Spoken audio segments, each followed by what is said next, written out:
Hello everyone. So next article है electric potential due to a point charge. तो electric potential calculate करने वाले हैं हम लोग किसी पॉइंट चार्ज की वजह से। और पोटेंशियल आप लोग समझ गए होंगे कि वर्क होता है किसी टेस्ट चार्ज को इन्फानाइट से किसी पॉइंट तक लाने पर किया गया work in the presence of electric field. तो ये हुआ मेरा source charge Q, capital Q. ठीक है जी, ये है सोर्स चार्ज। ऐसा करते हैं स्मॉल क्यू लो, स्मॉल क्यू सोर्स चार्ज। और एक जो टेस्ट चार्ज है, सपोज कीजिए अब ये सोर्स चार्ज पॉजिटिव है तो इसकी एक इलेक्ट्रिक फील्ड होगी जो इससे हर डायरेक्शन में होगा, क्योंकि पॉजिटिव चार्ज की इलेक्ट्रिक फील्ड आप लोगों को पता होगी। इस तरह से हर डायरेक्शन में इसकी इलेक्ट्रिक फील्ड लाइंस होती हैं, और इस तरफ भी, इस साइड में भी इसकी एक कोई इलेक्ट्रिक फील्ड लाइन होगी। तो बोलने का मतलब ये है कि ये जो चार्ज है Q, उसकी एक इलेक्ट्रिक फील्ड होगी, और उसकी इलेक्ट्रिक फील्ड की प्रेजेंस पर हम लोग किसी यूनिट पॉजिटिव चार्ज को इन्फानाइट से किसी पॉइंट तक लेकर आएंगे, और उस वर्क को हम लोगों को कैलकुलेट करना है। और वो वर्क का जो फाइनल रिजल्ट होगा वो ही हम लोगों का इलेक्ट्रिक पोटेंशियल होगा due to a point charge, due to this point charge. तो देखिए आर्टिकल किस तरह से होगा। ये बना दी मैंने इलेक्ट्रिक फील्ड की डायरेक्शन इस तरफ, और ये सपोज कीजिए ये है पॉइंट इन्फानाइट से किसी टेस्ट चार्ज को, यूनिट पॉजिटिव टेस्ट चार्ज को मैं पॉइंट P पर लेकर आ गया हूं मान लीजिए, और वो पॉइंट है, सपोज कीजिए वो पॉइंट P x डिस्टेंस पर प्लेस्ड है, और मेरा काम है उस चार्ज को A पॉइंट तक लेकर आना जो R डिस्टेंस पर प्लेस्ड है पॉइंट चार्ज से। काम हम लोग कर रहे हैं इन्फानाइट से ही लाया जा रहा है, लेकिन थोड़ी देर के लिए आप लोग रिज्यूम कीजिए कि पॉइंट चार्ज को मैं इन्फानाइट से लाकर पॉइंट P पर ले आए हैं, और पॉइंट P पर इस टाइम वो हम लोगों का unit positive test charge placed है। तो उस पर कितना वर्क होगा, उसको थोड़ा सा डिस्टेंस, थोड़ा सा कितना dx, मान लीजिए इसको इस पॉइंट से इस पॉइंट तक मेरे को मूव करना है, बिल्कुल थोड़ा सा दो है dx।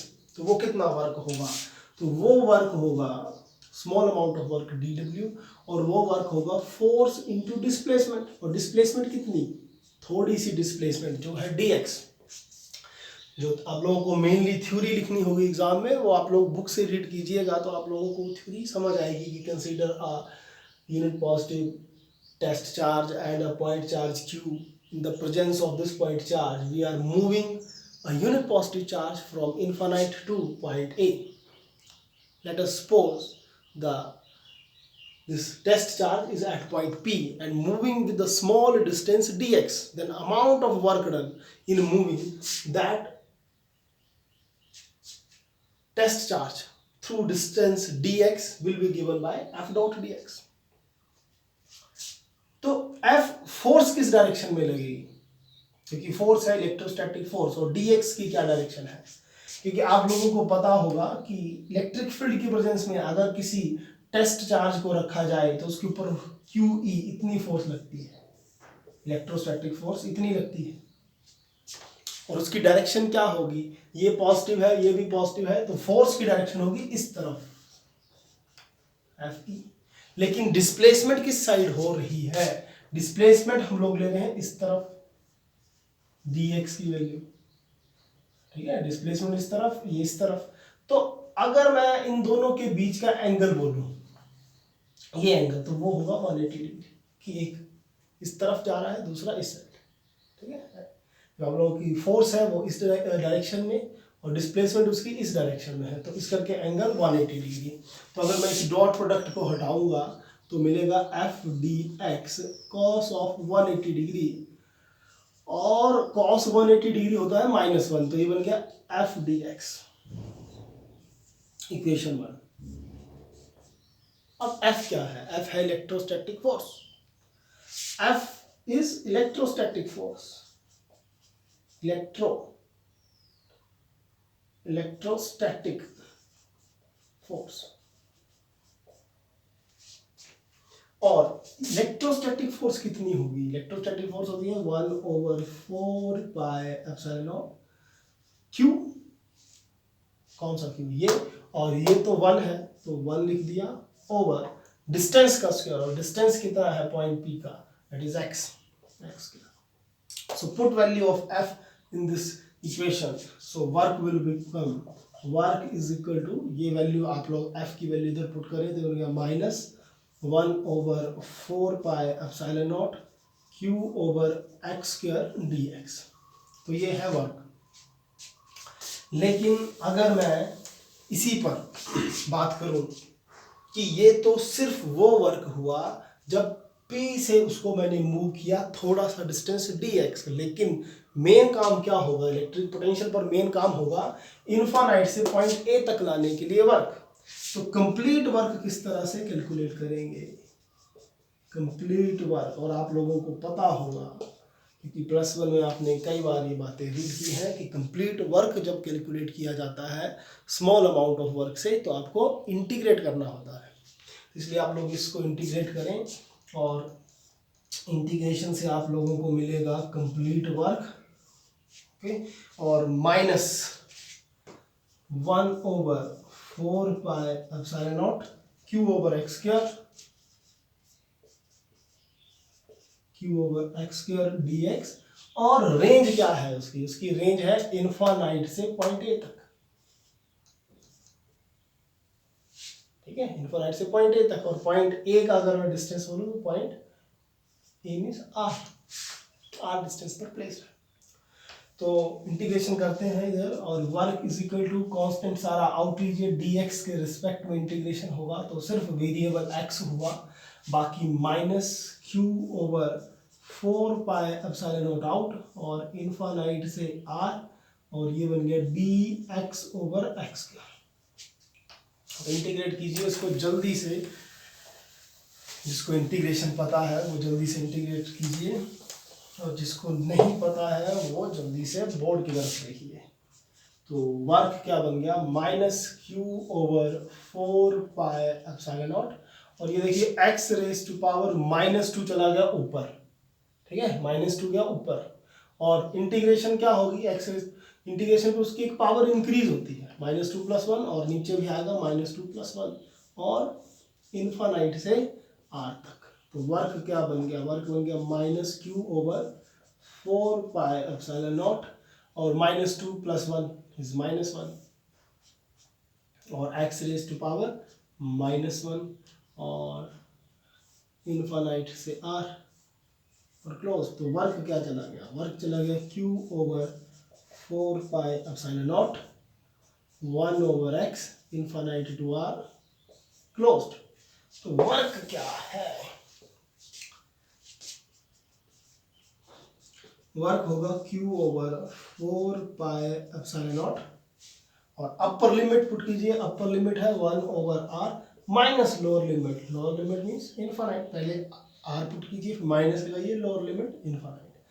तो 1/∞ सबको पता होगा जो होता है 0 के इक्वल, ठीक है जी, इधर आप लोग लिख लिए बिकॉज 1/∞ इक्वल टू 0।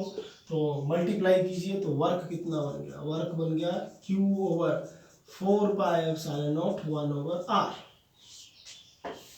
तो फाइनल रिजल्ट अच्छे से लिखिए, फाइनल रिजल्ट क्या हुआ? Potential, this work is also known as potential, and work भी लिखिए, work equal to potential, and that is equal to 1 over 4πε0 q over r,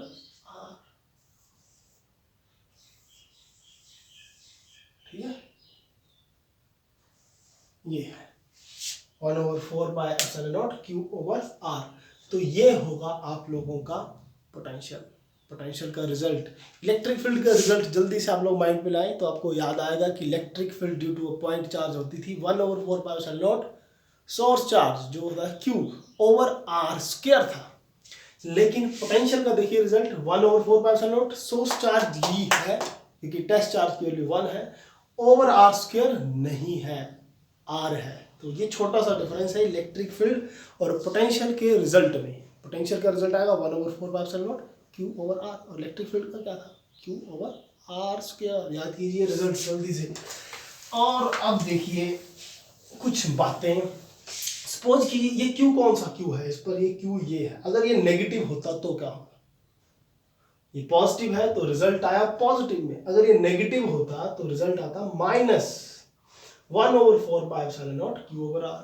तो याद रखिएगा कि अगर आप लोगों का सोर्स चार्ज नेगेटिव तो पोटेंशियल का रिजल्ट भी नेगेटिव, अगर सोर्स चार्ज पॉजिटिव तो पोटेंशियल का रिजल्ट भी पॉजिटिव।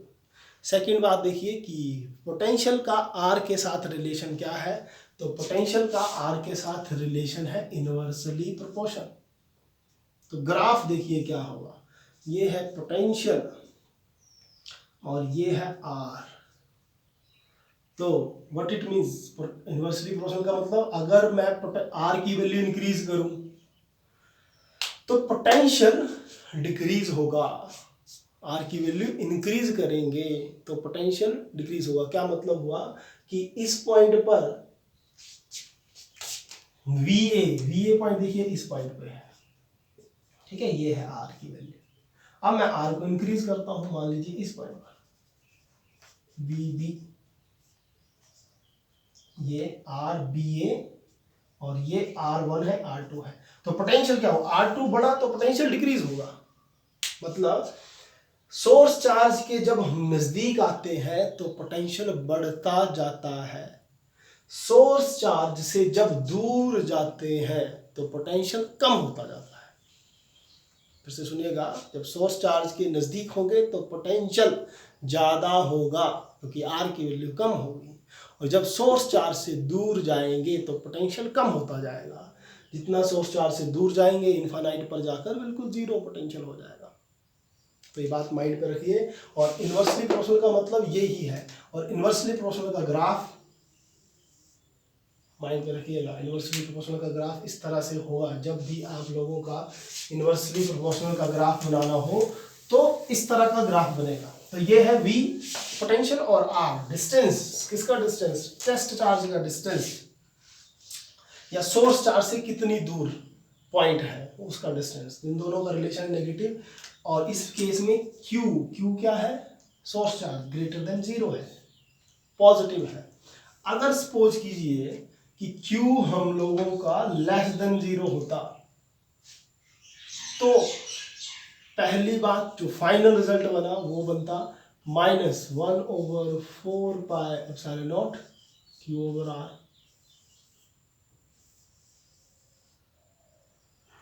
और V inversely proportional to R है तो फाइनल रिजल्ट किस तरह से बनता है, V आप लोगों को नेगेटिव y एक्सिस पर यूज करना पड़ेगा इस तरह से, और इंक्रीज इस साइड करेगा, और ये है R, तो ग्राफ आएगा आप लोगों का इस तरह, ठीक है। क्या है, Q is less than 0, Q is greater than 0, mind पर रखिएगा बातें। और अगर आप लोगों को 1/R के साथ ग्राफ बनाना होगा, अगर ये ही ग्राफ आपको 1/R होगा, सपोज कीजिए अगर मैं बोलूँ कि 1/R के साथ ग्राफ बनाए तो 1/R के साथ ये डायरेक्टली प्रोपोर्शनल है, तो स्ट्रेट लाइन। और सेम वे से इसको भी अगर बोले कि 1/R के साथ बनाओ तो ये भी स्ट्रेट लाइन इस तरह से आएगा, ठीक है। तो ये था electric potential due two point charge. I hope आप लोगों को आर्टिकल समझ आया होगा। अच्छे से स्टडी कीजिए, ज़्यादा से ज़्यादा पढ़ें, बुक्स से ज़्यादा सीखो ताकि आप लोगों की नॉलेज इंक्रीज़ हो और आप लोग अपने मन चाहे ड्रीम्स अचीव कर सकें। Thank you.